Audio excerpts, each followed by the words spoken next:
Film city Noida के Marwah studio में 3 दिवसीय चल रहे 13वें global festival of journalism and AVGC Noida के दूसरे दिन के दूसरे सत्र में भारतीय मीडिया में मानवीय रुचि की कहानियों का अभाव विषय पर चर्चा की गई।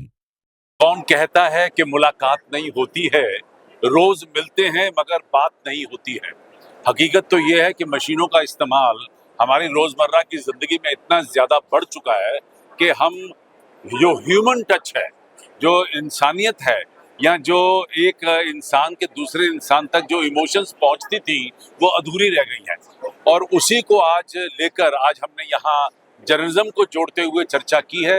मुझे बड़ी खुशी है कि बहुत खूबसूरत बातें मंच पे उभर के ऊपर आई हैं और सभी स्पीकर्स ने अपने अपनी जिंदगी के तजुर्बों को यहाँ बांटा है और बड़े खूबसूरत तरीके से समझाने की कोशिश की है। आज 13th global festival of journalism and AVGC Noida 2025 का दूसरा दिन है और यहाँ पे रोज की तरह इस वक्त बहुत जबरदस्त तांता लगा हुआ है। हजारों लोग इस वक्त यहाँ पर पहुंचे हुए हैं और कल हम लोगों ने 13 इवेंट कंप्लीट किए। मुझे उम्मीद है कि आज भी हम शाम तक तकरीबन 13 इवेंट कंप्लीट कर लेंगे।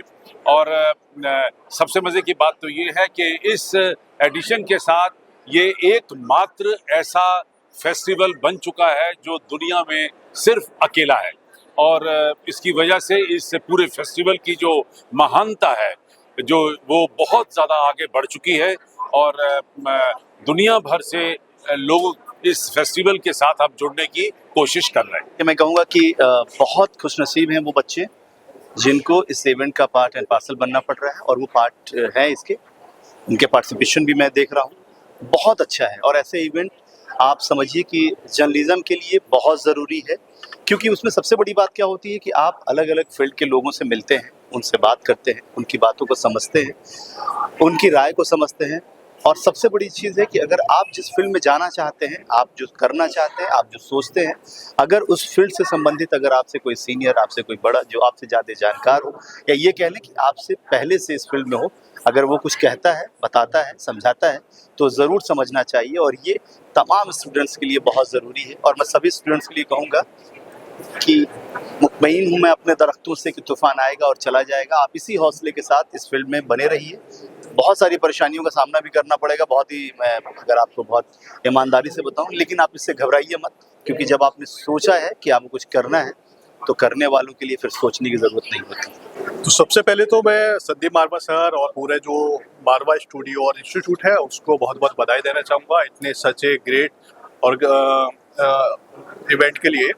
बहुत ही अच्छा इवेंट है और इवेंट से ज़्यादा मुझे यहाँ पे आके अपनी जो कॉलेज डेज हैं वो याद आ गए हैं और I am also journalism students, तो बहुत ही सच ए प्लेजर है मेरे लिए और काफ़ी क्रिएटिव चीज़ें मुझे यहाँ देखने को मिली है। उसमें फोटोग्राफी है, उसके अलावा वीडियो है, एंकरिंग है, तमाम तरह के चीज़ें मुझे देखने को मिल रही है और सच ए ब्रिलियंट टैलेंट।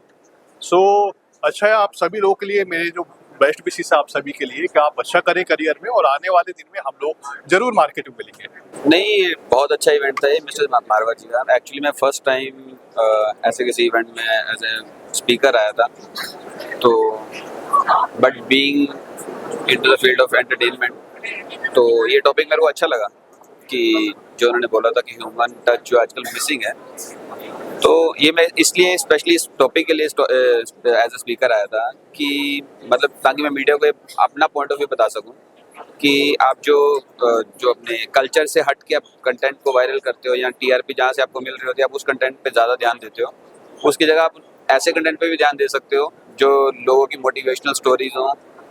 तो बस मेरा मेनली मैसेज यही था। It's a brilliant event. It is always a pleasure coming to Marwa Studio, interacting with students, and definitely watching you guys to grow.